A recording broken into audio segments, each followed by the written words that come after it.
Chuyện ma, thơ quỷ dữ ở Bình Hưng Hòa. Uyên, một người phụ nữ trẻ nhưng đã chịu nhiều vất vả của cuộc đời. Cô sống ở Bình Hưng Hòa, nơi có khu nghĩa trang lớn nhất thành phố. Vì nghèo khó, Uyên không có đủ tiền thuê nhà đàng hoàng, nên đã dựng một căn nhà tạm bợ trên mảnh đất trống gần nghĩa trang, sống qua ngày cùng chồng và con trai nhỏ. Dù đã cố gắng làm lụng chăm chỉ, cuộc sống của Uyên vẫn không khá lên. Một ngày, trong lúc dọn dẹp chợ tạm, Uyên nghe một người phụ nữ lớn tuổi nói chuyện về ông Quỳ. Người này bảo rằng nếu đem một tấm hình thờ ông Quỳ về đặt trong nhà và cầu nguyện, ông sẽ phù hộ cho việc làm ăn, giúp mau giàu. Bất lực trước cảnh nghèo đói, Uyên quyết định thử vận may. Cô tìm đến người phụ nữ ấy, xin một tấm hình kỳ lạ. Đó là hình vẽ một người đàn ông với đôi mắt đỏ rực và nụ cười ma quái. Từ hôm thờ bức ảnh ấy, Uyên cảm thấy mọi thứ thay đổi. Chợ búa đông khách hơn, hàng hóa bán chạy, tiền bạc bắt đầu rủng rỉnh. Uyên nghĩ rằng ông Quỳ đã thật sự phù hộ mình, nhưng niềm vui chẳng kéo dài. Một buổi tối, khi cả nhà đang ăn cơm, Uyên nghe tiếng cười the thé từ góc bàn thờ. Từ đó, mọi thứ trở nên tồi tệ. Con trai cô nghiện ngập, sa vào những cuộc chơi thâu đêm. Chồng cô bị tai nạn xe và mất ngay tại chỗ. Trong căn nhà, Uyên bắt đầu nhìn thấy những bóng đen lởn vởn, đôi khi thì thào những lời lạnh buốt. Ngươi phải trả giá. Uyên hoảng loạn, muốn bỏ trốn, nhưng bất cứ khi nào cô cố gắng rời căn nhà, một lực vô hình kéo cô lại. Trong cơn tuyệt vọng, Uyên gặp lại người phụ nữ năm xưa. Nhưng khi đến gần, cô nhận ra khuôn mặt bà ta đang tan biến dần, để lộ ra hình dáng một bóng ma với nụ cười quỷ dị giống hệt bức ảnh thờ. Từ đó, không ai thấy Uyên xuất hiện nữa. Người dân quanh Bình Hưng Hòa đồn rằng, vào những đêm khuya, trong ngôi nhà hoang, vẫn văng vẳng tiếng cười khan của một người phụ nữ và tiếng thì thào lạnh lẽo. Ngươi có muốn giàu không? Sau khi chồng mất, Uyên sống trong nỗi sợ hãi và cô độc. Căn nhà nhỏ gần nghĩa trang Bình Hưng Hòa vốn đã u ám, giờ càng trở nên lạnh lẽo. Đêm nào Uyên cũng nghe tiếng gió rít qua khe cửa, nhưng xen lẫn trong đó là những tiếng thì thầm, như ai đó đang trò chuyện. Một đêm, trong cơn mộng mị, Uyên thấy chồng mình đứng ở góc phòng. Ông nhìn cô, ánh mắt đầy trách móc, rồi quay lưng bước ra cửa. Cô giật mình tỉnh dậy, mồ hôi đầm đìa, nhưng cảm giác như có ai vừa đi ngang qua giường mình. Từ hôm đó, các hiện tượng kỳ lạ xảy ra liên tiếp. Đồ đạc trong nhà thường xuyên tự di chuyển. Ban đầu chỉ là những vật nhỏ như cái ly, cái muỗng, nhưng dần dần cả bàn ghế cũng bị xê dịch. Có hôm, Uyên thấy bức hình thờ ông Quỳ tự nghiêng sang một bên, đôi mắt trong hình như đang dõi theo cô. Một lần, khi đang nấu ăn, Uyên nghe tiếng bước chân lộp cộp trong phòng khách. Cô bước ra xem thì thấy con trai mình đang đứng bất động, nhìn chằm chằm vào bức ảnh thờ. Cậu ta khẽ cười, nhưng đó không phải nụ cười của một đứa trẻ bình thường. Uyên kéo con ra, nhưng cảm giác như cả người cậu nặng trĩu, lạnh toát. Không chịu nổi nữa, Uyên tìm đến một ông thầy Pháp nổi tiếng trong vùng. Ông thầy nhìn bức hình thờ rồi lắc đầu. Cô đã phạm phải điều cấm kỵ. Thứ này không phải là phúc, mà là họa. Nó cho cô chút lợi lộc, nhưng đổi lại là linh hồn và cả gia đình cô. Uyên hoảng sợ, xin ông giúp đỡ. Thầy Pháp làm lễ ngay trong căn nhà, nhưng khi vừa bắt đầu, những tiếng cười the thé vang lên khắp nơi. Ngọn nến trên bàn thờ phụt tắt và bức ảnh thờ bỗng rơi xuống đất, bốc cháy không cần lửa. Lễ không thành, ông thầy chỉ kịp nói với Uyên, nếu muốn sống, rời khỏi nơi này ngay lập tức, nhưng cô phải sẵn sàng trả giá. Uyên gom hết can đảm, dọn đi ngay trong đêm, nhưng khi bước qua cổng nghĩa trang, cô ngoảnh lại và thấy căn nhà của mình biến mất, chỉ còn lại mảnh đất trống lạnh lẽo, như chưa từng có ai sống ở đó. Từ đó, không ai biết Uyên đã đi đâu, chỉ có một lời đồn rằng những ai nghèo khó ở Bình Hưng Hòa, nếu nghe thấy tiếng thì thầm về ông Quỳ, hãy cẩn thận, bởi mọi điều ước đều phải trả giá. Sau khi rời khỏi căn nhà ở Bình Hưng Hòa, Uyên tưởng rằng mình đã thoát khỏi mọi ám ảnh. Nhưng không, những hiện tượng kỳ lạ vẫn tiếp diễn, như thể có một bóng ma đang bám theo cô. Uyên dọn đến một căn trọ nhỏ ở vùng ven thành phố, sống kín tiếng để tránh gây chú ý. Nhưng đêm đầu tiên ở nơi mới, cô đã thấy tiếng gõ cửa kỳ lạ lúc nửa đêm. Khi mở cửa, bên ngoài trống không, chỉ có một mùi hôi thối như từ đất mục bốc lên. Từ hôm đó, mỗi đêm, Uyên đều mơ cùng một giấc mộng. Trong mơ, cô thấy mình trở lại căn nhà ở nghĩa trang, ngồi trước bàn thờ ông Quỳ. Một giọng nói lạnh lẽo vang lên bên tai. Ngươi nghĩ rằng có thể trốn khỏi ta sao? Đã nhận phước lành thì phải trả giá. Uyên giật mình tỉnh dậy, nhưng mùi đất mục và hơi lạnh từ giấc mơ vẫn còn vương trên cơ thể. Không chỉ trong giấc mơ, những sự việc quái dị cũng dần xuất hiện trong đời thực. Cây gương nhỏ trong phòng Uyên thường xuyên có vết tay mờ ảo, dù cô đã lau chùi sạch sẽ. Có lần khi nhìn vào gương, Uyên kinh hoàng thấy hình bóng của ông quỷ đứng sau lưng, nụ cười ma quái hiện rõ. Nhưng khi quay lại, phía sau chỉ là căn phòng trống. Một buổi tối khi đang nấu ăn, Uyên nghe tiếng con trai gọi từ phòng khách. Nhưng cô chợt nhớ, con trai mình đã mất liên lạc từ lâu. Khi bước ra, Uyên thấy bóng dáng một đứa trẻ ngồi quay lưng lại, tóc tai bù xù. Cô run rẩy gọi, "Con, là con phải không?" Nhưng khi bóng đứa trẻ quay mặt lại, đó không phải con cô mà là một khuôn mặt trắng bệch với đôi mắt đỏ rực. Bóng đó cười khanh khách, rồi tan biến trong làn khói đen. Quá tuyệt vọng, Uyên lại tìm đến thầy Pháp. Lần này, ông khuyên cô chỉ còn một cách duy nhất, quay lại nơi đó và chấm dứt mối dây liên với ông quỷ. Cô đã gắn kết linh hồn mình với hắn. Nếu không tự tay phá vỡ, cô sẽ mãi bị hắn đeo bám. Uyên biết rằng để chấm dứt mọi thứ, cô phải quay lại nghĩa trang Bình Hưng Hòa, đối mặt với điều khủng khiếp nhất trong cuộc đời mình. Nhưng liệu cô có đủ can đảm? Uyên quyết định quay lại nghĩa trang Bình Hưng Hòa, mang theo sự sợ hãi và tuyệt vọng. Cô chuẩn bị một ít nhang, vài lá bùa thầy Pháp đưa và một con dao nhỏ, như để tự trấn an. Đêm đó, bầu trời không trăng, mây đen che kín, gió rít từng cơn như tiếng thở dài của người chết. Vừa bước vào khu nghĩa trang, Uyên cảm nhận ngay một luồng khí lạnh buốt chạy dọc sống lưng.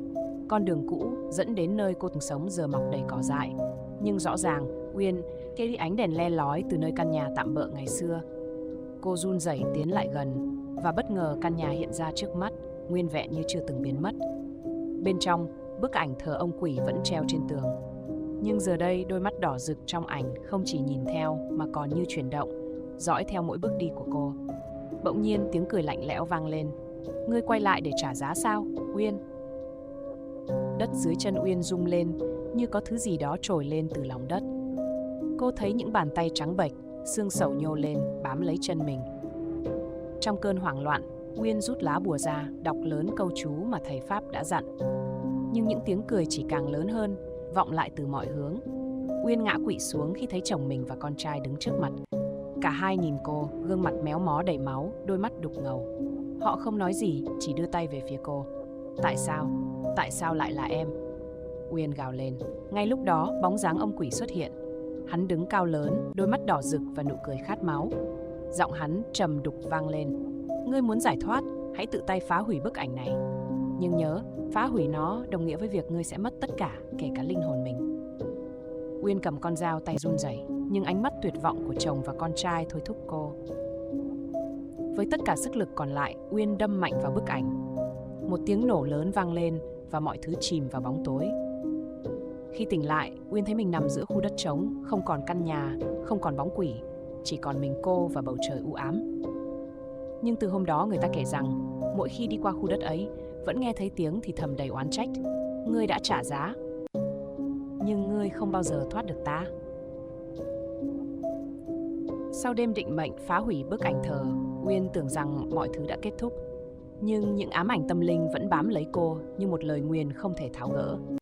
Cô dọn đến một vùng quê xa xôi, cố quên đi quá khứ, nhưng dường như bóng tối từ nghĩa trang Bình Hưng Hòa vẫn không buông tha. Đêm đầu tiên ở nơi mới, Uyên giật mình tỉnh giấc khi nghe tiếng bước chân vang lên từ hành lang. Tiếng bước chân đều đặn, chậm rãi, nhưng không có ai trong nhà ngoài cô. Uyên cố tự trấn an rằng đó chỉ là gió, nhưng khi nhìn vào gương trong phòng, cô thấy rõ ràng một bóng đen mờ ảo đứng phía sau. Cô quay lại, nhưng chẳng có gì ngoài bức tường trống.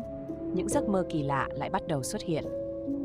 Trong mơ, Uyên thấy mình đứng giữa nghĩa trang. Xung quanh là những bóng người không rõ mặt mũi. Họ vây quanh cô, lầm rầm những câu nói khó hiểu. Trong số đó, Uyên nhận ra bóng dáng chồng và con trai mình. Họ đưa tay ra, gọi tên cô bằng giọng khàn đục, rồi tan biến khi cô chạm vào. Càng ngày, những hiện tượng kỳ dị càng trở nên thực hơn. Một buổi tối, khi đang chuẩn bị bữa ăn, Uyên nghe tiếng gõ cửa dồn dập.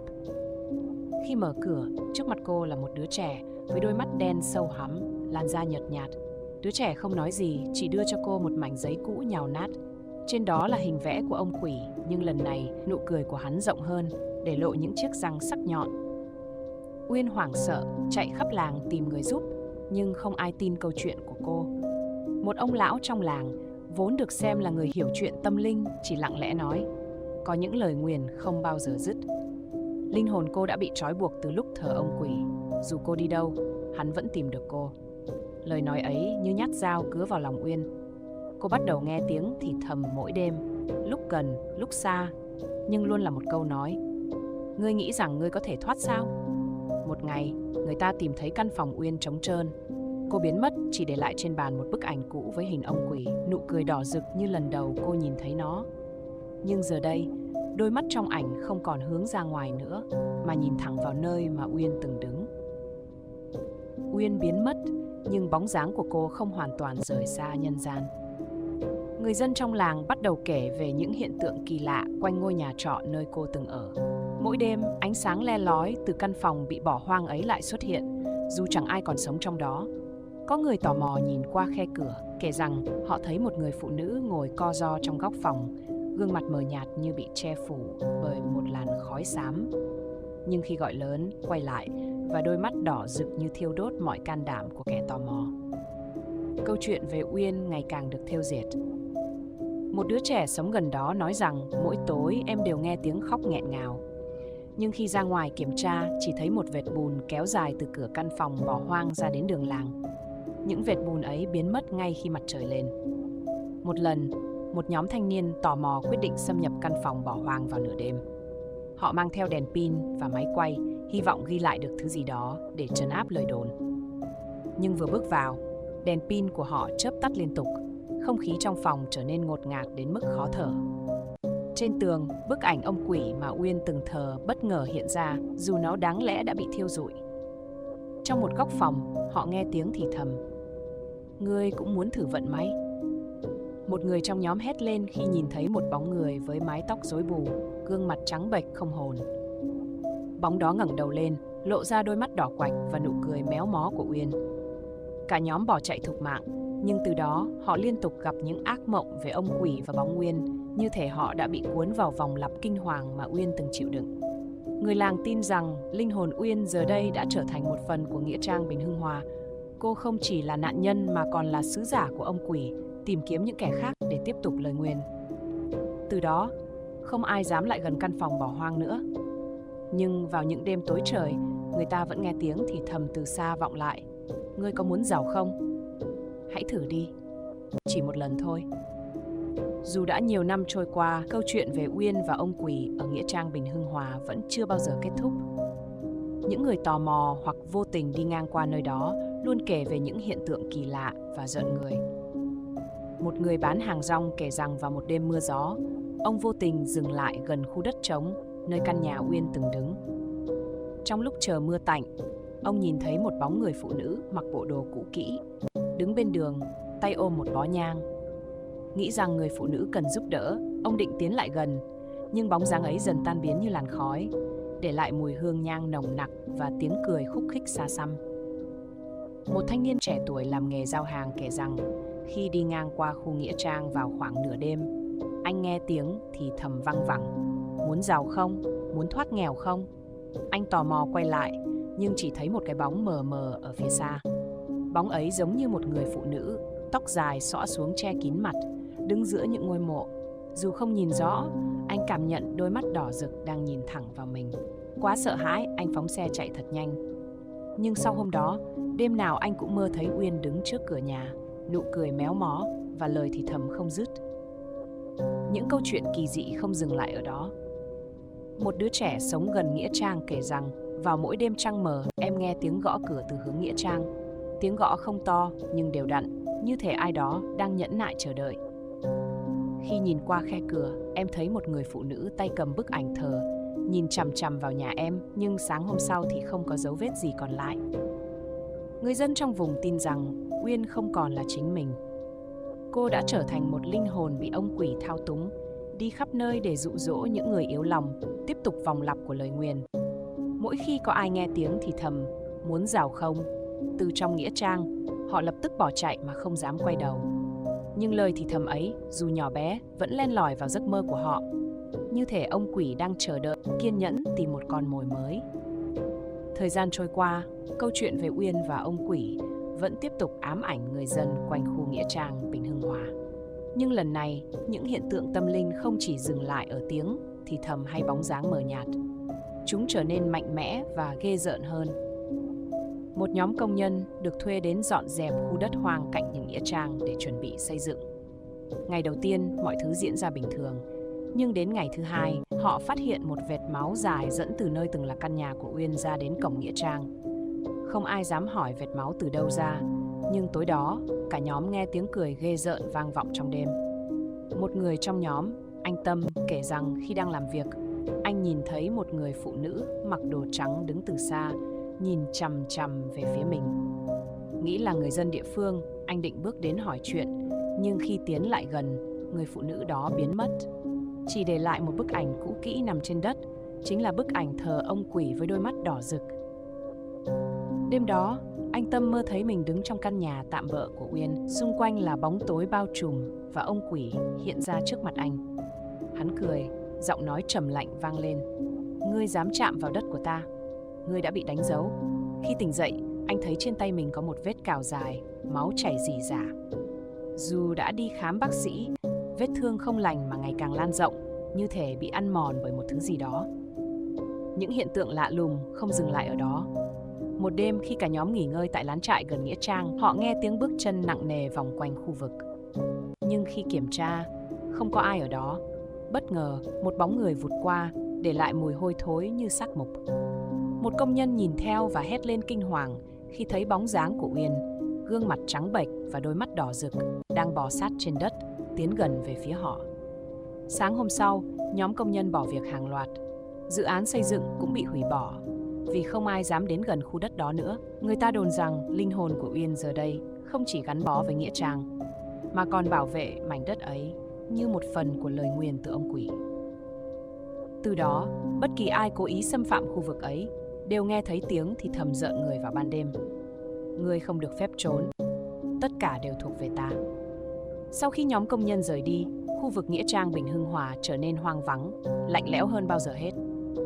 Những người từng sống gần đó bắt đầu chuyển đi, để lại mảnh đất này chìm trong bóng tối và những lời đồn rợn người. Nhưng câu chuyện về Uyên và ông quỷ vẫn tiếp tục với những hiện tượng ngày càng kinh hoàng hơn. Một đêm, chị Lan, người bán vé số đi ngang qua khu nghĩa trang, thấy một bóng đèn dầu lập lòe từ xa. Nghĩ có người đang thắp nhang cho người thân, chị tò mò tiến lại gần. Nhưng khi đến nơi, chị bàng hoàng nhận ra đó không phải ánh đèn nhang, mà là đôi mắt đỏ rực của một người phụ nữ ngồi bó gối trên ngôi mộ cũ. Người phụ nữ ấy từ từ ngẩng đầu lên, gương mặt hốc hác đầy máu, và chị Lan nhận ra đó chính là Uyên. Lan hoảng loạn bỏ chạy, nhưng tiếng gọi sau lưng như găm thẳng vào tai: "Chị, ở lại với em đi, em cô đơn lắm." Từ đó, chị Lan liên tục mơ thấy Uyên xuất hiện trong giấc ngủ, lúc nào cũng gọi mời chị quay lại khu nghĩa trang. Mỗi lần tỉnh dậy, chị phát hiện bên giường mình có một nắm đất ẩm lạnh lẽo, tỏa ra mùi tanh nồng của máu. Không chỉ Lan, nhiều người sống gần khu vực nghĩa trang cũng bị Uyên ghé thăm. Một người đàn ông lái xe ôm kể rằng, vào một đêm khuya, ông chở một cô gái mặc áo dài trắng, gương mặt bị tóc che kín, từ trung tâm thành phố về nghĩa trang. Cô chỉ im lặng suốt đoạn đường, nhưng khi đến nơi, cô gái ấy quay lại nhìn ông bằng đôi mắt đỏ ngầu và cười ghê rợn trước khi biến mất vào màn sương. Sau đêm đó, ông luôn cảm thấy một bàn tay lạnh lẽo bám vào vai mỗi khi đi ngang qua khu nghĩa trang, dù không có ai ở đó. Những hiện tượng kỳ lạ ngày càng nhiều hơn. Người ta thấy những bóng đen lượn lờ trong khu đất cũ của Uyên, nghe tiếng khóc, tiếng gào thét và cả những tiếng cào vào cửa kính vào giữa đêm. Một số người yếu bóng vía còn nói rằng họ thấy Uyên đứng trước cửa nhà mình, tay ôm bức ảnh ông quỷ, miệng lẩm bẩm: "Ngươi sẽ là người tiếp theo."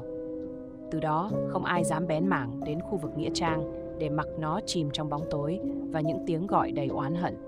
Như Uyên vẫn còn lang thang, tìm kiếm ai đó để kéo vào vòng xoáy địa ngục mà cô không thể thoát ra. Khu nghĩa trang Bình Hưng Hòa ngày càng trở thành điểm chết chóc trong lời kể của những người hiếm hoi dám ghé qua. Nhưng dường như Uyên vẫn không thể thoát khỏi bóng tối, ám ảnh cuộc đời mình, và những hiện tượng tâm linh ngày càng mang màu sắc của sự oán hận sâu sắc. Một đêm, ông Phúc, một người gác nghĩa trang lớn tuổi, quyết định tìm hiểu những hiện tượng kỳ quái đang diễn ra. Ông mang theo một cây đèn dầu và một bức tượng Phật nhỏ để tự bảo vệ mình. Khi đi sâu vào khu vực từng là nhà của Uyên, ông cảm nhận không khí lạnh lẽo đến khó thở, dù đó là một đêm hè oi bức. Khi đến gần, ông thấy một luồng sáng yếu ớt từ phía căn nhà hoang đổ nát. Ông tiến lại gần hơn, phát hiện một bức ảnh nằm giữa căn nhà. Chính là bức ảnh ông quỷ mà Uyên từng thờ. Nhưng lần này, gương mặt trong ảnh không còn là của ông quỷ nữa. Thay vào đó, đó là gương mặt méo mó của Uyên, đôi mắt đỏ như lửa và miệng cười nham nhở. Ông Phúc nghe tiếng thì thầm bên tai: "Ngươi muốn biết sự thật sao? Đừng trốn." Đột nhiên, bức ảnh bốc cháy dữ dội nhưng không sinh nhiệt. Từ trong ngọn lửa, bóng dáng Uyên xuất hiện, tóc dài bay tung, gương mặt nhợt nhạt và đôi tay gầy gò vươn ra như muốn kéo ông vào ngọn lửa. Ông Phúc hét lên, bỏ chạy khỏi khu nghĩa trang. Nhưng sau đó ông ngã bệnh nặng, luôn miệng lẩm bẩm rằng Uyên đã trở thành một phần của quỷ dữ. Những người tò mò ghé qua khu vực nghĩa trang còn kể rằng họ thấy một người phụ nữ với dáng đi thất thểu, chân lê trên mặt đất, cầm theo bó nhang và tấm ảnh thờ. Khi họ đến gần, bóng dáng đó tan biến, để lại mùi hương khét lẹt và một vệt máu kéo dài trên mặt đất. Nhiều đêm, người dân xung quanh nghe tiếng khóc thê lương vang lên từ nghĩa trang, xen lẫn những tiếng thì thầm u uất: "Ta không muốn, nhưng không thể thoát." Người ta tin rằng Uyên đã hoàn toàn bị quỷ dữ chiếm đoạt, trở thành một linh hồn đầy oán hận và không thể siêu thoát. Cô bị mắc kẹt trong vòng lặp của những hiện tượng kỳ bí, không ngừng lan truyền nỗi sợ hãi đến những ai cả gan bén mảng đến khu vực đó. Và vào mỗi đêm, bóng dáng Uyên lại hiện về trong màn sương như một lời nhắc nhở đầy ám ảnh: "Đừng bao giờ tham lam, nếu không, ngươi sẽ giống ta." Mọi chuyện dường như đã đi vào bế tắc, nhưng câu chuyện về Uyên và ông quỷ vẫn không chịu dừng lại. Người dân sống xung quanh nghĩa trang Bình Hưng Hòa tiếp tục trải qua những cơn ác mộng và những hiện tượng kỳ lạ mà mỗi lần gặp phải lại càng kinh hoàng hơn lần trước. Một hôm, ông Hùng, một người làm vườn lâu năm ở làng bên cạnh, kể lại một sự việc rùng rợn mà ông chứng kiến trong đêm. Khi đang đi qua khu vực nghĩa trang vào buổi tối, ông vô tình nhìn thấy một làn sương mù dày đặc phủ kín cả khu đất, như thể một lớp màn vô hình đang che phủ mọi thứ. Tuy nhiên, ông cảm nhận được một sự lạnh lẽo kỳ quái đến mức khó thở. Khi bước vào trong, ông Hùng chợt nghe thấy tiếng bước chân. Ông quay lại, và trước mắt là một người phụ nữ mặc áo trắng, tay ôm một bó nhang cháy dở. Dù không thể nhìn rõ mặt, ông biết ngay đó chính là Uyên. Bất chợt, một tiếng thì thầm vẳng đến: "Con gái của ta gọi ngươi về." Ông Hùng hoảng hồn bỏ chạy, nhưng khi về đến nhà, ông lại thấy trên bàn ăn của mình có một tấm ảnh thờ mới, một bức ảnh cũ kỹ của Uyên, tay cầm bức ảnh thờ ông quỷ, đôi mắt đỏ ngầu và miệng nở nụ cười nham nhở. Từ hôm đó, ông không thể ngủ ngon, mỗi đêm đều nghe thấy tiếng khóc vọng ra từ khu nghĩa trang, tiếng gọi mang đầy sự ân hận và oán hận. Không chỉ có vậy, vào một đêm mưa gió, bà Lan, chủ một tiệm tạp hóa gần đó, đi ngang qua khu đất cũ của Uyên, thì bỗng nhiên nhìn thấy một bóng người đứng giữa nghĩa trang. Khi đến gần, bà nhận ra đó chính là Uyên, nhưng lần này gương mặt cô đã không còn là người mà là một hình hài hốc hác. Đôi mắt đỏ rực không ngừng rỉ máu, tay cầm chặt một bức ảnh thờ. Bà Lan lặng lẽ lùi lại, nhưng trước khi kịp rời đi, Uyên quay lại, đôi môi mấp máy: "Ngươi không thể trốn, lỗi lầm của ta, ngươi phải trả." Từ đó, bà Lan cũng rơi vào tình trạng ốm yếu, mỗi đêm nghe tiếng gọi của Uyên vọng vào giấc ngủ. Nỗi ám ảnh không ngừng tăng lên, như thể Uyên đã hoàn toàn bị chiếm hữu, và linh hồn cô tiếp tục tìm kiếm những người khác để trả lại những gì mà cô đã đánh đổi khi theo ông quỷ. Dường như không ai còn đủ can đảm bước qua khu nghĩa trang nữa. Uyên vẫn ở đó, đợi chờ, vĩnh viễn không thể siêu thoát. Mặc dù đã qua nhiều năm, nhưng câu chuyện về Uyên vẫn không hề phai nhạt trong lòng người dân khu vực Bình Hưng Hòa. Những hiện tượng kỳ quái vẫn tiếp tục xảy ra, kéo dài như một vòng luẩn quẩn không có điểm dừng. Uyên đã không chỉ bị giam cầm trong cơn oán hận của chính mình, mà giờ đây, linh hồn cô còn mang theo bóng ma của sự báo thù lan tỏa ra khắp nơi. Một đêm, anh Quang, một thợ sửa xe sống gần nghĩa trang, kể lại một trải nghiệm đáng sợ mà anh không bao giờ quên. Anh đi qua khu nghĩa trang vào lúc nửa đêm. Khi trời đổ mưa lớn, thì bất ngờ thấy một bóng người đứng giữa nghĩa trang, tay cầm một bó nhang đang cháy dở. Anh nghĩ đó có thể là một người nào đó đến thắp nhang cho người thân. Nhưng khi lại gần, anh nhận ra đó là Uyên. Chưa kịp hiểu chuyện gì đang xảy ra, đột nhiên anh nghe một giọng nói khàn đặc từ sau lưng vang lên. Người đến rồi sao? Người đến giúp ta ra khỏi đây chứ? Quang quay lại, nhưng không thấy ai. Trong không gian tĩnh mịch, bóng Uyên vẫn đứng im. Đôi mắt đỏ ngầu nhìn thẳng vào anh như thể xuyên thấu tâm can. Những bước chân anh chợt dừng lại và anh cảm nhận được một lực vô hình đang kéo anh lại gần Uyên. Anh vội vã chạy đi, nhưng từng bước chạy lại như một cơn ác mộng. Đôi mắt Uyên vẫn bám theo. Mỗi bước anh đi, tiếng cười của cô lại vang lên, lạnh lẽo, đe dọa. Sau đêm đó, Quang bắt đầu thấy những dấu hiệu kỳ lạ. Mỗi lần anh sửa xe, anh lại nghe thấy tiếng bước chân ngoài cửa tiệm. Và khi nhìn qua cửa sổ, bóng Uyên lại xuất hiện, đứng lặng lẽ nhìn vào trong. Nhưng điều kỳ lạ hơn là mỗi lần cô xuất hiện, đèn trong tiệm của anh lại chập chờn, như thể có một nguồn năng lượng vô hình đang vây quanh. Dần dần, không chỉ Quang mà những người sống gần nghĩa trang đều bắt đầu có những hiện tượng tương tự. Họ nghe thấy tiếng khóc, tiếng bước chân và thậm chí đôi khi nhìn thấy hình bóng Uyên đứng ở xa, đôi mắt đỏ lửa không bao giờ rời khỏi họ. Mỗi khi họ bước ra ngoài vào ban đêm, có thể cảm nhận được một bàn tay lạnh ngắt vươn ra từ bóng tối, như muốn kéo họ vào cơn ác mộng vô tận. Những người sống sót đã từ bỏ cuộc sống quanh nghĩa trang, nhưng Uyên vẫn chưa dừng lại. Cô vẫn đứng đó như một oan hồn không thể siêu thoát, tìm kiếm những người tiếp theo để thực hiện lời nguyền mà cô đã thỏa thuận với ông quỷ. Những hiện tượng kỳ lạ về Uyên và khu nghĩa trang Bình Hưng Hòa ngày càng trở nên tồi tệ hơn. Một đêm, chị Mai, một người buôn bán gần nghĩa trang, quyết định không nghe theo lời đồn và dám vào khu vực đó để thu xếp hàng hóa. Khi cô bước vào, trời đã tối và một cảm giác lạnh lẽo bao trùm lấy không gian. Cô đi qua các ngôi mộ cũ kỹ, lòng dạ bồn chồn, nhưng vẫn không thấy có gì lạ. Bất chợt, một ánh sáng mờ ảo lóe lên giữa khu nghĩa trang, giống như đèn lửa trong đêm. Chị Mai tò mò tiến lại gần, không ngờ đó là bóng dáng của Uyên, đứng yên như một pho tượng, gương mặt biến dạng, đôi mắt đỏ như lửa cháy. Mái tóc dài của Uyên bay phất phới trong gió, tạo thành một hình ảnh kỳ dị đến rợn người. Chị Mai bước một bước lại gần, nhưng ngay lập tức, một giọng nói lạnh lẽo vang lên trong đầu cô. Người đến rồi sao? Cuối cùng cũng đến, không thể tránh khỏi. Chị Mai rùng mình, cảm giác như có một bàn tay vô hình kéo cô lại gần, nhưng cô cố gắng quay lại bỏ chạy. Tuy nhiên, chân cô không thể di chuyển, như thể bị dính chặt vào đất. Bất ngờ, chị cảm nhận một làn hơi lạnh ướt chạm vào da thịt, và khi nhìn xuống, cô phát hiện mình đang đứng giữa một vũng nước đen ngòm, chẳng biết từ đâu ra. Tiếng cười của Uyên lại vang lên, nhưng lần này không phải chỉ là tiếng cười ma quái. Đó là tiếng khóc than, đầy oán hận, khiến chị Mai gần như phát điên. Chị cố gắng kêu cứu, nhưng không có ai xung quanh, và khi nhìn lại, Uyên đã biến mất. Chỉ còn lại mùi tanh nồng, và trong tay chị Mai là một tấm ảnh cũ của Uyên.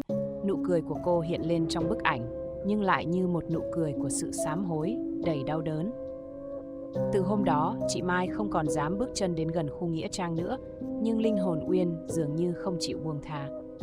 Mỗi đêm, chị luôn nghe thấy tiếng khóc, tiếng gọi từ xa, như thể Uyên vẫn đang tìm kiếm những người để kéo vào vòng nguyền rủa không thể thoát. Những ai còn sống sót xung quanh đó bắt đầu kể rằng, vào những đêm mưa gió, họ thường nghe thấy tiếng bước chân chậm rãi vang lên từ xa, có khi dừng lại ngay trước cửa nhà họ. Uyên vẫn tiếp tục tìm kiếm, và bóng tối quanh nghĩa trang ngày càng dày đặc hơn. Cái bóng của cô không chỉ dừng lại ở nghĩa trang, mà dường như đã tràn ra khắp khu vực, như một lời nguyền vô tận không thể xóa bỏ. Một ngày nọ, chị Lan, người sống ở gần khu nghĩa trang, cảm thấy mình bị ám ảnh nặng nề bởi những hiện tượng kỳ lạ. Chị đã không còn dám ra ngoài vào ban đêm sau khi những sự việc bất thường về Uyên cứ tiếp tục xảy ra. Tuy nhiên, mọi thứ dường như không dừng lại mà ngày càng tồi tệ hơn.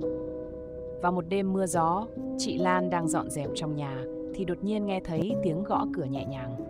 Cảm giác như ai đó đang đứng ngoài, nhưng khi chị mở cửa không thấy ai cả. Chị nhíu mày, nghĩ chắc là tiếng gió, nhưng đột nhiên, một bóng trắng mờ mịt hiện ra trước mắt chị.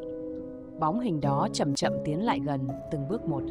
Khi lại gần, chị nhận ra đó chính là Uyên, nhưng không phải là Uyên mà chị đã từng biết.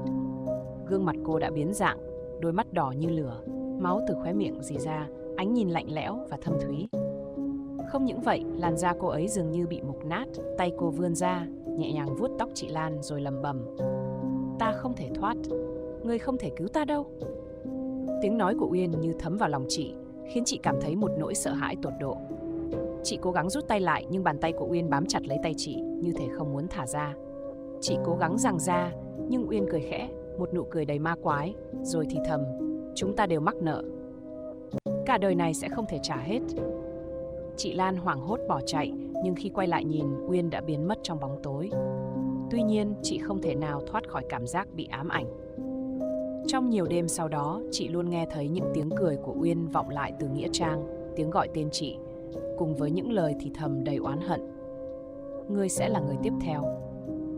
Từ ngày đó, không ai dám lại gần khu nghĩa trang nữa. Những người sống gần đó bắt đầu rời đi.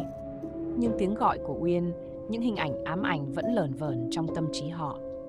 Mọi người tin rằng linh hồn Uyên vẫn còn đó, không thể siêu thoát, tiếp tục ám ảnh và tìm kiếm những ai dám bước vào vùng đất chết, nơi bóng tối vẫn luôn rình rập. Mặc dù khu nghĩa trang Bình Hưng Hòa đã vắng vẻ hơn bao giờ hết, những người còn sống quanh đó vẫn không thể gột rửa nỗi ám ảnh mà Uyên để lại. Nhưng không ai ngờ rằng một hiện tượng kỳ lạ, vượt ra khỏi sự tưởng tượng, lại tiếp tục xảy ra trong đêm tối, khiến những người dân sống gần đó không thể thoát khỏi cơn ác mộng kéo dài. Một đêm, bà Hồng, người chủ của một quán cà phê nhỏ gần khu nghĩa trang, đang chuẩn bị đóng cửa thì đột nhiên cảm nhận được không khí khác thường. Không gian xung quanh bà trở nên im lặng đến ngạt thở, không một tiếng động, không một làn gió. Cửa quán tự động bật mở và bà nghe tiếng bước chân lạo xạo từ ngoài sân. Khi bà bước ra, ánh sáng mờ ảo từ nghĩa trang chiếu sáng bóng tối. Bà Hồng ngỡ ngàng khi nhìn thấy một bóng người mờ nhạt, giống như một vệt khói, đang di chuyển dọc theo hàng mộ. Khi bà tiến lại gần, bà nhận ra bóng dáng đó là Uyên. Nhưng lần này không phải gương mặt đầy oán hận như trước. Thay vào đó, mặt cô xuất hiện một vẻ sầu thảm. Đôi mắt không còn đỏ ngầu, mà thay vào đó là những giọt nước mắt mờ ảo, như thể đang khóc thương cho chính số phận mình. Uyên quay lại nhìn bà Hồng, nhưng không nói gì. Chỉ một ánh nhìn đượm buồn và vô cùng thấm thía, bà Hồng cảm thấy một nỗi đau vô hình xâm chiếm lòng mình. Bóng Uyên không chỉ đứng đó, mà dường như đang mở ra một cảnh tượng kỳ dị. Những hình ảnh về cuộc sống khổ cực, sự đau đớn mà cô đã trải qua khi còn sống, tất cả đều hiện ra như một cuốn phim ám ảnh. Những cơn lốc của quá khứ quay lại, bao gồm những lỗi lầm, sự hy sinh không được đền đáp và cái giá phải trả cho những lời cầu xin sai lầm. Bà Hồng chợt nhận ra rằng Uyên không chỉ là một linh hồn bị quỷ dữ chiếm đoạt, mà còn là một người con gái khổ đau, không thể siêu thoát vì chính lỗi lầm của mình. Linh hồn cô không tìm kiếm sự báo thù nữa, mà chỉ mong được tha thứ, được giải thoát khỏi sự ám ảnh vĩnh viễn. Nhưng trước khi bà kịp làm gì, bóng Uyên lại biến mất vào trong màn sương mù dày đặc, để lại bà Hồng đứng lặng người trong nỗi sợ hãi tột cùng. Và từ đêm đó, những người dân trong khu vực không còn thấy bóng Uyên nữa, nhưng họ không quên được sự thay đổi trong ánh nhìn của cô. Một linh hồn bị lãng quên, mang theo một lời cầu xin im lặng cho sự tha thứ cuối cùng. Kể từ khi bà Hồng nhìn thấy Uyên trong đêm mờ ảo, những hiện tượng kỳ lạ quanh khu nghĩa trang Bình Hưng Hòa vẫn chưa kết thúc. Dù bóng Uyên không còn xuất hiện rõ rệt, nhưng sự ám ảnh vẫn tiếp tục làm nặng nề tâm trí của những người sống gần đó. Và một đêm, một chuyện kỳ quái mới lại xảy ra, khiến những nỗi sợ hãi không ngừng ám ảnh mọi người. Một sáng sớm, anh Sơn, một thợ mộc làm việc ở gần khu nghĩa trang, bỗng phát hiện ra rằng mọi công cụ trong xưởng của mình đã bị xê dịch mà không rõ lý do. Cả búa, đục, cưa đều bị đặt ở những vị trí lạ, như thể có ai đó đã vào và làm xáo trộn mọi thứ. Nhưng điều kỳ lạ nhất là trên sàn nhà, anh phát hiện một dấu chân to lớn, như thể có ai đó vừa đi qua, mặc dù đêm qua anh không hề thấy có ai đến gần. Khi nhìn kỹ hơn, anh nhận ra rằng dấu chân đó không phải là dấu vết của một con người bình thường, mà là dấu chân ướt, như thể ai đó đi qua trong nước, và mỗi bước đi lại phát ra tiếng vang như tiếng gió thổi. Một cảm giác lạnh buốt chạy dọc sống lưng anh, và ngay lập tức anh nhớ đến câu chuyện về Uyên. Với lòng đầy lo sợ, anh quyết định vào nghĩa trang để xem xét, và không ngờ rằng ngay khi bước qua cổng nghĩa trang, anh thấy một hình bóng mờ nhạt hiện lên giữa sương sớm. Đó là một người phụ nữ với chiếc áo trắng, tóc dài buông lơi, tay cầm một bó nhang cháy dở. Khi anh tiến lại gần, không khí xung quanh càng lúc càng lạnh và bóng dáng ấy dần hiện rõ ra là Uyên. Nhưng lần này, Uyên không còn vẻ đau đớn hay oán hận như trước. Gương mặt cô có một sự bình yên kỳ lạ, không còn khóc than hay mỉm cười nham hiểm, mà là một vẻ dịu dàng đến lạ lùng. Cô nhìn anh Sơn, đôi mắt như muốn nói điều gì đó. Bỗng dưng, một tiếng thì thầm nhẹ nhàng, như một làn gió, văng vẳng trong không gian. Ta không thể dừng lại. Ta phải trả nợ. Nhưng khi anh Sơn nhìn lại, bóng dáng Uyên đã biến mất trong làn sương. Cảm giác như linh hồn cô không còn bị trói buộc bởi sự oán hận, mà đang vướng mắc trong một vòng lẩn quẩn không thể thoát ra. Những bước chân lạnh lẽo vẫn tiếp tục văng vẳng khắp nghĩa trang, như thể một lời nguyền không bao giờ kết thúc. Cảm giác ám ảnh và sự lạnh lẽo vẫn bao trùm khu nghĩa trang. Những bước chân tiếp tục đi qua từng ngôi mộ, và Uyên vẫn chưa tìm được sự yên bình. Từ đó, người dân quanh đó không dám ra ngoài vào ban đêm, vì họ biết rằng bóng ma của Uyên vẫn chưa thể siêu thoát và sự ám ảnh sẽ còn tiếp tục. Dù khu nghĩa trang Bình Hưng Hòa đã vắng lặng sau những câu chuyện kỳ bí về Uyên, một cảm giác bất an vẫn bao trùm khu vực. Những hiện tượng kỳ lạ vẫn tiếp tục, không có dấu hiệu dừng lại. Một đêm nọ, chị Ngọc, chủ tiệm thuốc đông y gần nghĩa trang, đang ngồi trong cửa tiệm thì nghe thấy tiếng động lạ từ phía sau. Khi chị quay lại, một làn gió lạnh bất ngờ thổi qua, khiến các lá thuốc khô trên kệ rơi xuống đất. Cảm giác không yên làm chị nổi da gà. Chị cố gắng dọn dẹp, nhưng một tiếng thở dài khe khẽ vang lên. Bất ngờ, một bóng người mờ ảo xuất hiện trong gương treo trên tường, như thể ai đó đang đứng sau chị.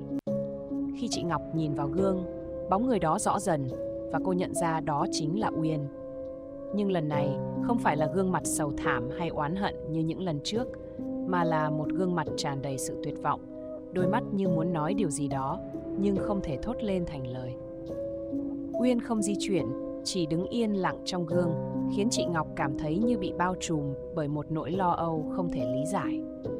Chị Ngọc, dù sợ hãi nhưng cố gắng giữ bình tĩnh, tiến lại gần gương và thì thầm: "Cô cần gì ở tôi?" Uyên chỉ nhìn chị Ngọc, không nói gì, nhưng đột nhiên một giọng nói từ đâu đó vang lên. Không phải của Uyên, mà là một giọng trầm, đầy oán giận. "Cô ấy không thể thoát, ngươi không thể cứu được cô ấy." Chị Ngọc giật mình, quay lại, nhưng không thấy ai. Chỉ có tiếng gió thổi qua những chiếc lá khô ngoài cửa tiệm. Tim chị đập mạnh trong lồng ngực, và khi nhìn vào gương lần nữa, bóng Uyên đã biến mất. Tuy nhiên, cảm giác bất an vẫn còn lại, và một thứ gì đó lạnh lẽo vương vấn trong không khí. Từ hôm đó, không chỉ chị Ngọc, mà còn nhiều người dân trong khu vực bắt đầu gặp phải hiện tượng tương tự. Những bóng hình mờ ảo xuất hiện trong gương, tiếng thì thầm vang lên trong đêm.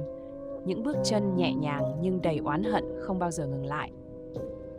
Uyên, linh hồn không siêu thoát, vẫn lảng vảng tìm kiếm một sự giải thoát cho chính mình, nhưng lại chỉ càng khiến mọi thứ thêm tồi tệ.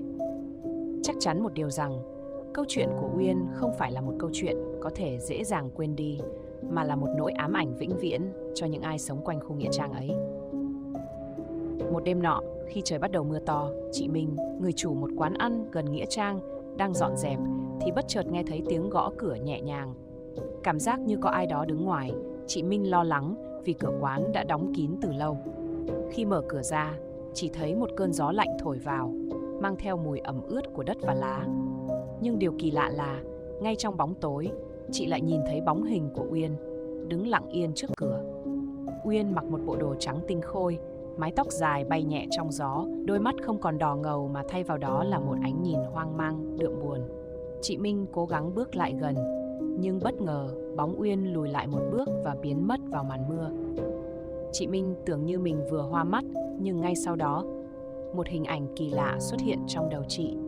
Uyên xuất hiện trong một khung cảnh đầy ám ảnh với những ngôi mộ xung quanh, tay cầm một tấm ảnh mờ ảo, nhưng không phải là ảnh của chính cô, mà là hình ảnh của người con trai mà Uyên từng thương yêu, người mà sau đó đã qua đời trong một tai nạn. Chị Minh cảm nhận được sự xót xa trong hình ảnh ấy.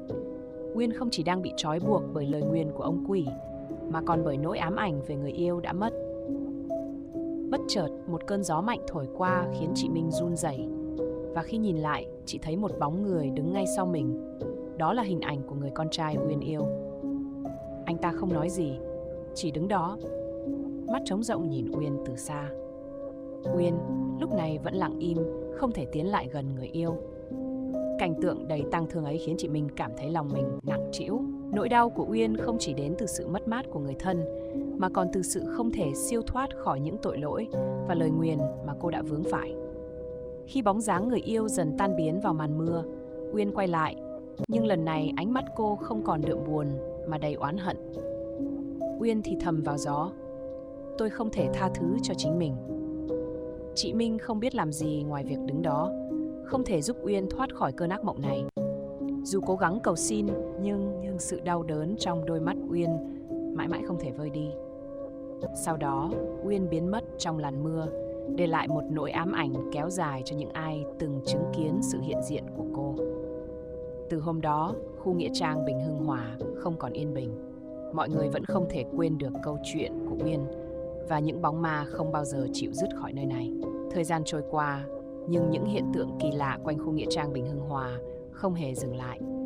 Một buổi tối nọ, khi trời chuyển mưa, anh Hải, một người làm việc gần nghĩa trang, chuẩn bị đi về nhà thì bỗng thấy một cảnh tượng rất lạ. Từ phía cổng nghĩa trang, anh nhìn thấy một ánh sáng mờ ảo như ánh đèn lấp lánh trong sương mù. Chưa kịp hiểu chuyện gì xảy ra, anh Hải nghe thấy tiếng gọi tên mình vang vọng trong không gian yên tĩnh. Anh Hải quay lại và trước mắt anh là bóng dáng của Uyên. Cô đứng đó, không nói một lời, nhưng ánh mắt cô thăm thẳm như chứa đựng những nỗi đau khôn xiết. Lần này, Uyên không còn vẻ lạnh lùng hay oán hận như trước, mà ánh mắt ấy tràn ngập sự buồn bã, như thể đang tìm kiếm điều gì đó mà không thể tìm ra. Anh Hải tuy sợ hãi nhưng cũng không khỏi thương cảm cho linh hồn bất an của Uyên. Anh cẩn trọng tiến lại gần, nhưng trước khi anh kịp mở lời, một cơn gió mạnh bất ngờ thổi qua và anh cảm thấy một sức mạnh vô hình đẩy anh lùi lại. Uyên không hề di chuyển, nhưng từ cơ thể cô phát ra một làn sóng năng lượng lạnh lẽo, khiến không gian xung quanh dường như ngưng đọng. Anh Hải nghe thấy tiếng thì thầm trong gió, tôi không thể siêu thoát. Tất cả những gì tôi đã làm đều không thể cứu vãn. Giọng nói ấy không phải chỉ đơn giản là lời của một linh hồn oán hận, mà là sự đau khổ tột cùng, một tiếng kêu cứu từ tận đáy lòng. Anh Hải, dù không hiểu rõ ý nghĩa, nhưng cảm nhận được sự khổ đau của Uyên càng lúc càng rõ hơn. Bất ngờ, Uyên bước về phía anh, nhưng cô chỉ đứng lặng yên trong một lúc dài, không nói gì thêm. Ánh sáng từ đèn đường dần dần bao phủ lấy Uyên, và trước khi anh Hải kịp làm gì, bóng dáng cô lại từ từ mờ dần trong làn sương mù. Linh hồn Uyên, dù đã dằn vặt trong quá khứ, vẫn không thể thoát khỏi sự ám ảnh, không thể tìm được sự yên bình. Cảnh tượng ấy khiến anh Hải cảm thấy một nỗi bất lực vô cùng lớn, và từ đó anh không dám bước chân vào nghĩa trang vào đêm tối nữa. Câu chuyện về Uyên vẫn không có hồi kết. Những bóng hình mờ ảo, những tiếng thì thầm trong gió, tất cả vẫn ám ảnh những người sống quanh đó. Nhưng liệu Uyên có thể tìm được sự bình yên, hay cô sẽ vĩnh viễn bị mắc kẹt trong đau khổ của chính mình? Câu trả lời vẫn còn là một bí ẩn chưa được giải đáp. Kể từ lần gặp gỡ cuối cùng giữa anh Hải và Uyên, khu nghĩa trang Bình Hưng Hòa dường như chìm vào im lặng. Tuy nhiên, những hiện tượng kỳ lạ vẫn không ngừng diễn ra, khiến người dân không dám bước chân vào nghĩa trang vào ban đêm. Một tối nọ, khi ông Tuấn, một người bảo vệ nghĩa trang, đi tuần tra qua khu vực vắng vẻ, ông cảm thấy có điều gì đó không ổn. Mưa đã tạnh, nhưng không khí vẫn lạnh đến mức làm ông rùng mình. Khi ông đi gần tới một ngôi mộ cũ kỹ, ông nghe thấy một tiếng động như tiếng bước chân nhẹ nhàng trên cỏ ướt. Quay lại, ông nhìn thấy bóng hình của Uyên, nhưng lần này cô không đứng lặng lẽ như trước. Thay vào đó, cô bước đi chậm rãi, đôi mắt không còn vẻ sầu thảm mà lộ rõ sự quyết tâm. Những vết thương trong lòng cô, những nỗi đau chưa bao giờ được giải thoát, dường như đang xé nát trái tim Uyên từng bước. Ông Tuấn cố gắng tiếp cận, nhưng bóng Uyên càng lúc càng mờ đi, như thể đang dần tan vào không gian. Khi ông đến gần, một cơn gió lạnh buốt thổi qua, và một tiếng thở dài vang lên, khiến ông rùng mình. Uyên không quay lại, nhưng giọng nói của cô vang vọng trong không gian tĩnh lặng. Tôi đã quá muộn. Giọng nói không oán thán, không đau đớn, mà là sự chấp nhận một sự thật cay đắng. Uyên đã nhận ra rằng những gì cô đã làm không thể thay đổi được số phận đã được định đoạt. Chỉ còn lại những bước chân vô vọng, lạc lối giữa quá khứ và hiện tại. Ông Tuấn không thể nói ra lời nào. Anh cảm nhận được rằng, dù có làm gì, Uyên vẫn không thể siêu thoát, và sự đau khổ ấy đã khắc sâu vào linh hồn cô. Bất chợt, bóng Uyên mờ dần rồi biến mất hoàn toàn trong màn đêm. Sáng hôm sau, ông Tuấn kể lại câu chuyện cho những người dân xung quanh. Nhưng không ai biết liệu đó có phải là lần gặp gỡ cuối cùng của Uyên hay không. Một điều duy nhất họ chắc chắn là linh hồn của Uyên vẫn còn lang thang trong nghĩa trang, không thể yên nghỉ. Những hiện tượng kỳ lạ vẫn tiếp tục diễn ra, như thể cô vẫn mãi tìm kiếm điều gì đó, nhưng không bao giờ tìm thấy. Và câu chuyện về Uyên tiếp tục ám ảnh những ai dám bước vào khu nghĩa trang, nơi những linh hồn chưa thể siêu thoát vẫn lẩn khuất giữa bóng tối. Một đêm trăng mờ, chị Hằng, một người bán hương gần nghĩa trang Bình Hưng Hòa, tình cờ đi qua khu vực cũ để lấy lại đồ bỏ quên. Khu nghĩa trang chìm trong sương mù dày đặc, ánh trăng yếu ớt như bị nuốt chửng bởi bóng tối. Khi chị vừa bước vào cổng, một cảm giác lạnh sống lưng bao trùm khiến chị khựng lại. Chị Hằng định quay về thì bỗng nghe tiếng khóc ai oán vang lên, nhẹ nhưng đầy ai oán, như tiếng vọng từ một cõi xa xăm. Tiếng khóc ấy đến từ khu vực nơi Uyên từng sống. Mặc dù sợ hãi, sự tò mò đã khiến chị bước theo âm thanh, mỗi bước chân như nặng nề hơn trong không gian đặc quánh sự im lặng. Đến gần một góc nghĩa trang vắng vẻ, chị thấy một bóng trắng đang ngồi co ro dưới gốc cây đa cổ thụ. Chị nhận ra đó là Uyên, tóc rũ rượi, vai rung lên từng hồi như đang khóc. Xung quanh Uyên, những tia sáng nhỏ li ti giống như đom đóm lập lòe, tạo nên một cảnh tượng vừa đẹp vừa rợn người. Chị Hằng lấy hết can đảm tiến lại gần, nhưng khi đến nơi, Uyên ngẩng đầu lên. Khuôn mặt cô nhợt nhạt, đôi mắt đầy những vệt đỏ như máu chảy ra. Một giọng nói không phải của Uyên, mà là giọng của một thực thể khác, khàn khàn, lạnh lẽo. Đừng lại gần, đừng can thiệp. Cô ta thuộc về nơi này. Chị Hằng lùi lại, tay run rẩy, nhưng vẫn không thể rời mắt khỏi Uyên. Uyên quay sang nhìn chị, đôi mắt chứa đầy sự cầu cứu. Nhưng ngay lúc đó, bóng cô mờ dần, hòa tan vào không gian, để lại một cảm giác trống rỗng và lạnh lẽo. Tiếng khóc đột ngột dừng lại, thay vào đó là tiếng thì thầm không rõ từ khắp nơi vang lên. Ai cứu cô ấy? Sẽ phải trả giá. Chị Hằng chạy khỏi nghĩa trang trong nỗi kinh hãi. Từ hôm đó, mỗi lần đi ngang qua, chị luôn nghe thấy tiếng khóc của Uyên vang vọng, nhưng không ai dám quay lại gần nơi ấy. Dường như Uyên đang bị giam cầm bởi một thế lực mạnh mẽ hơn, một vòng lặp vô tận của nỗi đau không thể thoát ra. Và ai cố gắng cứu cô sẽ phải đối mặt với điều kinh hoàng hơn nhiều.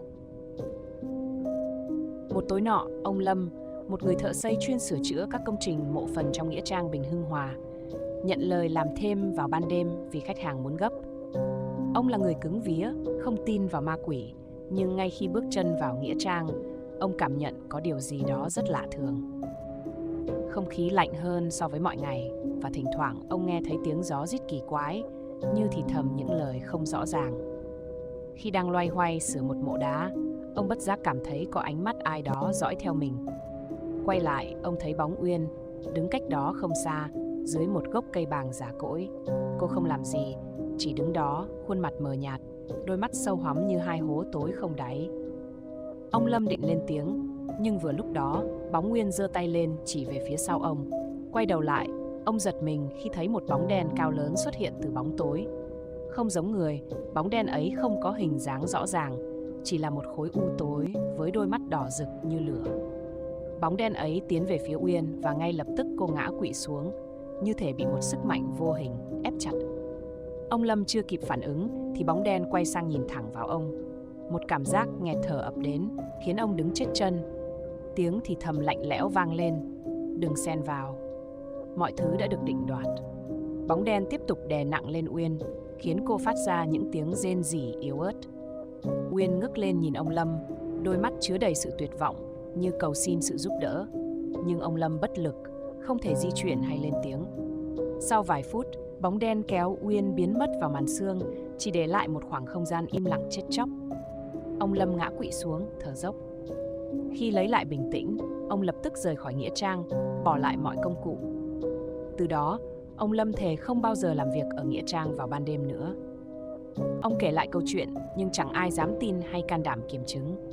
Họ chỉ biết rằng, mỗi khi có người nhắc đến Uyên, một làn gió lạnh sẽ thổi qua, mang theo cảm giác u ám, như thể bóng đen kia vẫn còn hiện diện, giam giữ linh hồn Uyên mãi mãi. Tin đồn về linh hồn của Uyên và bóng đen ám ảnh khu nghĩa trang Bình Hưng Hòa đã lan xa, khiến không ai dám bén mảng vào khu vực đó sau khi trời tối. Thế nhưng, Bà Tâm, một người phụ nữ lớn tuổi chuyên nhặt ve chai, lại không tin vào những câu chuyện ma quái. Một đêm, khi trời chuyển mưa phùn, bà Tâm quyết định vào khu nghĩa trang tìm vài món đồ cũ có thể bán được. Khi đang lần mò qua những ngôi mộ bỏ hoang, bà nghe thấy tiếng sột soạt phía sau. Quay lại, bà nhìn thấy Uyên đứng lặng lẽ giữa màn sương mờ. Khuôn mặt Uyên xanh xao, đôi mắt sâu hắm nhưng lại ánh lên tia hy vọng. Uyên cất giọng yếu ớt: "Cô ơi, giúp con, xin hãy giúp con." Bà Tâm giật mình nhưng không tỏ ra quá sợ hãi. Là người từng trải, bà hiểu rằng linh hồn này hẳn đang chịu đựng một nỗi khổ sở không thể siêu thoát. Bà Tâm hỏi: "Con cần cô giúp gì?" Uyên không trả lời, chỉ giơ tay chỉ về phía một ngôi mộ cũ với tấm bia đã mờ chữ. Ngay khi bà Tâm bước lại gần, một cơn gió mạnh thổi qua và một giọng nói trầm thấp đầy đe dọa vang lên từ hư không: "Đừng can thiệp, đây không phải chuyện của bà." Bà Tâm cảm nhận một sức ép lạnh lẽo bao trùm, nhưng sự gan lì khiến bà không lùi bước. Bà quay lại nhìn Uyên, nhưng Uyên đã biến mất. Thay vào đó, bóng đen quen thuộc hiện ra, to lớn và u ám, đôi mắt đỏ rực như lửa địa ngục. Nó tiến gần bà Tâm, nhưng bà vẫn đứng vững, nhìn thẳng vào nó và nói lớn: "Tao không sợ mày, tao chỉ muốn giúp cô gái đó." Bóng đen ngưng lại, như thể ngạc nhiên trước sự cứng rắn của bà. Sau một hồi im lặng, nó thì thầm: "Nếu muốn cứu cô ta, bà phải đánh đổi." Bà Tâm không hiểu lời bóng đen nói, nhưng ngay sau đó, một luồng gió lạnh quét qua khiến bà ngã xuống. Khi bà tỉnh dậy, trời đã sáng và ngôi mộ cũ mà Uyên chỉ cho bà giờ đây hiện rõ dòng chữ: "Nơi đây yên nghỉ một người đã lạc lối." Bà Tâm trở về, lòng đầy trăn trở. Bà không biết mình có thể làm gì để giúp Uyên, nhưng bà hứa với lòng rằng sẽ cố gắng tìm ra sự thật và giải thoát cho linh hồn cô gái. Tuy nhiên, từ ngày hôm đó, những tiếng thì thầm, những bóng mờ thoáng qua vẫn ám ảnh bà, như một lời nhắc nhở rằng cuộc đối đầu với bóng đen kia chỉ vừa mới bắt đầu. Sau lần gặp bóng Uyên, bà Tâm bắt đầu mơ những giấc mơ kỳ lạ. Trong mơ, bà thấy Uyên đứng giữa một không gian tối tăm, tay cầm một chiếc lồng đèn đỏ rực. Mỗi khi Uyên đưa lồng đèn lên, ánh sáng từ đó không soi rọi mà chỉ làm bóng tối xung quanh càng thêm đặc quánh. Trong giấc mơ, Uyên luôn thì thầm: "Hãy tìm chiếc lồng đèn, nó là chìa khóa, cứu con." Một tối, khi bà Tâm đang nhặt ve chai gần nghĩa trang, bà bỗng thấy ánh sáng đỏ yếu ớt từ xa, giống hệt chiếc lồng đèn trong giấc mơ. Tò mò, bà đi theo ánh sáng, dẫn bà đến một góc khuất của nghĩa trang. Đó là nơi có những ngôi mộ lâu đời với bia đá đã bị thời gian bào mòn. Ánh sáng đỏ không còn xa nữa mà phát ra từ một hốc cây cổ thụ gần đó. Khi đến gần, bà thấy một chiếc lồng đèn cũ kỹ treo lơ lửng giữa không trung, như thể được giữ bởi một bàn tay vô hình. Không khí lạnh buốt bao trùm và tiếng thì thầm vang lên: "Lồng đèn này giữ linh hồn cô ấy. Nếu lấy đi, bà sẽ phải đối mặt với hậu quả." Bà Tâm lưỡng lự, nhưng hình ảnh Uyên trong giấc mơ hiện lên trong tâm trí bà. Bà quyết định tiến đến. Tay run rẩy chạm vào chiếc lồng đèn. Ngay khi ngón tay bà vừa chạm vào, một cơn gió lớn nổi lên, thổi tung lá cây và cuốn theo những tiếng khóc than rợn người. Bóng đen quen thuộc hiện ra, to lớn và dữ tợn hơn bao giờ hết. Giọng nói lạnh lẽo của bóng đen vang lên: "Người trần mắt thịt không có quyền chạm vào. Hãy để cô ta lại, nếu không, bà sẽ hối hận." Bà Tâm không hề nao núng gắt lên: "Tao không sợ mày. Nếu mày muốn hành hạ tao, cứ làm." Nhưng cô gái ấy cần được giải thoát. Ánh sáng từ chiếc lồng đèn bỗng bùng lên rực rỡ, làm bóng đen rú lên đau đớn và biến mất vào không trung. Lồng đèn rơi xuống đất, ánh sáng tắt phụt, chỉ còn lại một vật nhỏ nằm trong tay bà Tâm. Một mảnh vải cũ, bên trên thêu tên Uyên. Bà Tâm không hiểu ý nghĩa của mảnh vải, nhưng linh cảm cho thấy đây là chìa khóa để giải thoát Uyên.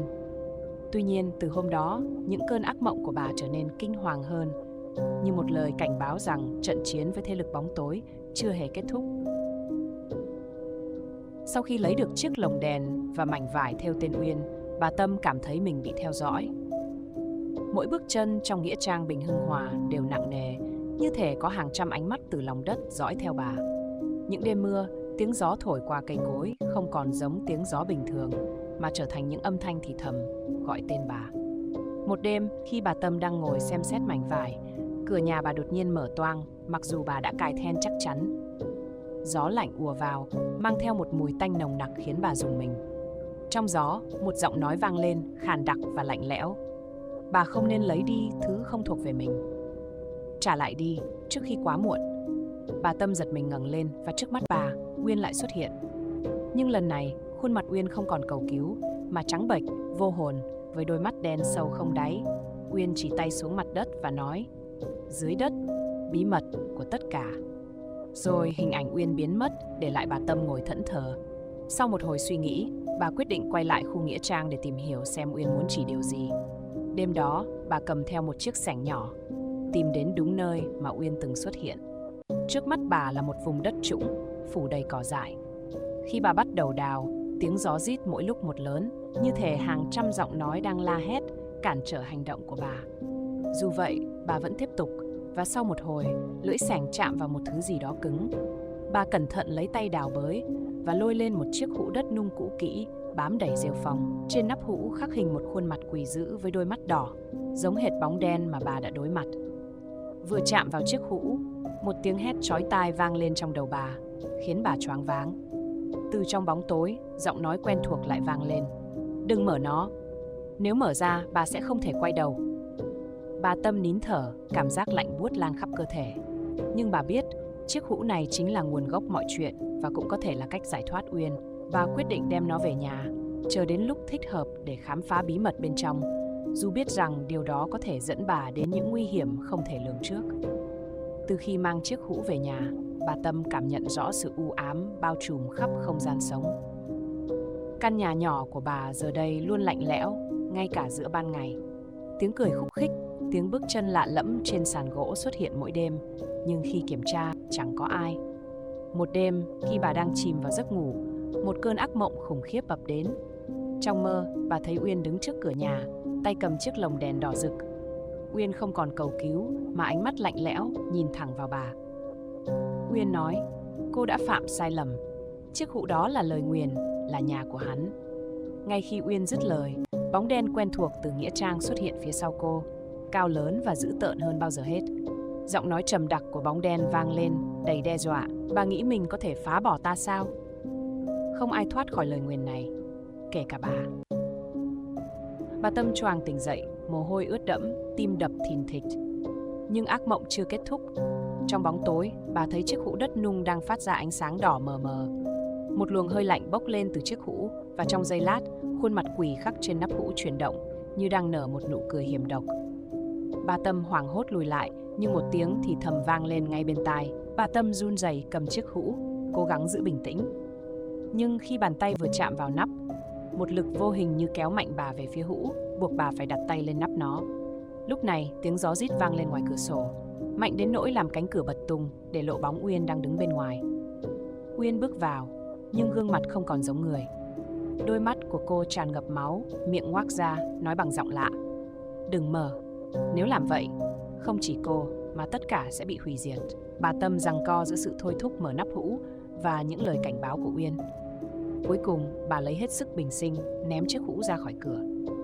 Chiếc hũ rơi xuống đất, phát ra một tiếng nổ lớn.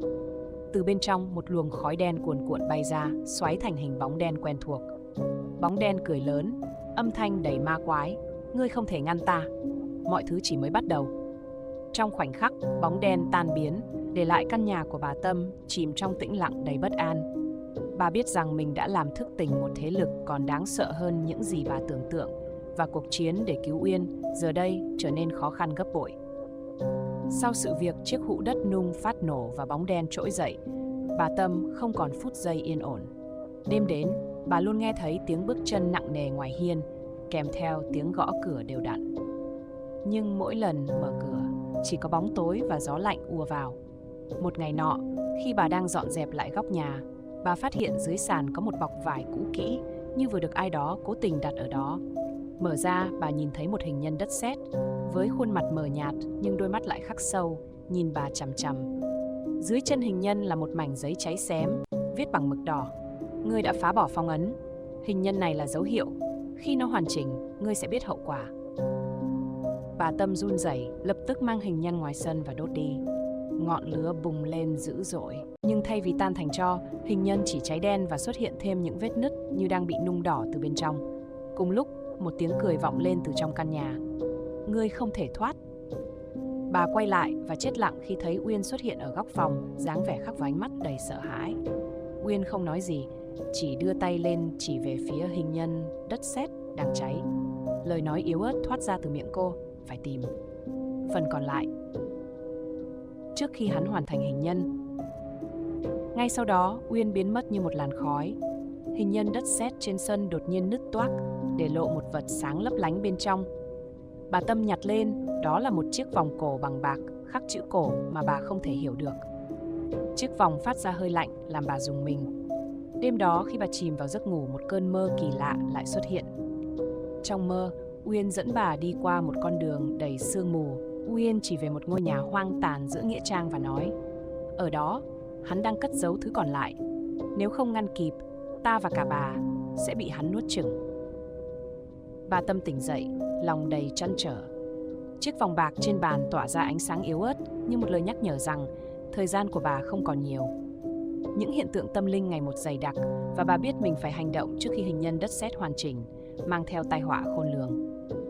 Bà Tâm quyết định tìm đến ngôi nhà hoang tàn mà Uyên đã chỉ trong giấc mơ.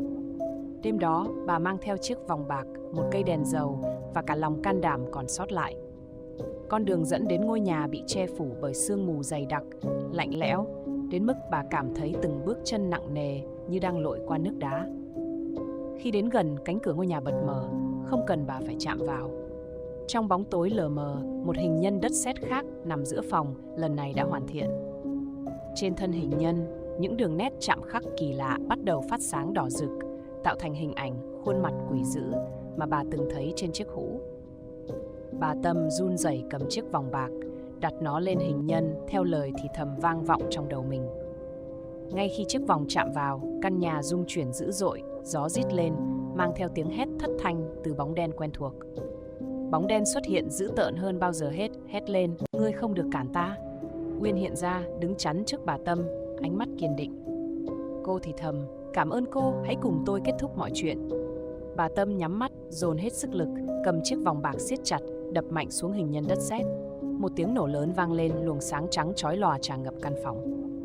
Khi mọi thứ lắng xuống, bóng đen biến mất và ngôi nhà trở lại vẻ hoang tàn, yên ắng. Uyên đứng đó, ánh mắt bình thản và nụ cười nhẹ nhõm. Cô cúi đầu cảm ơn bà Tâm lần cuối rồi tan biến như làn khói. Bà Tâm biết Uyên đã được giải thoát, nhưng chính bà cũng hiểu rằng những gì đã trải qua sẽ mãi là ký ức không thể phai mờ.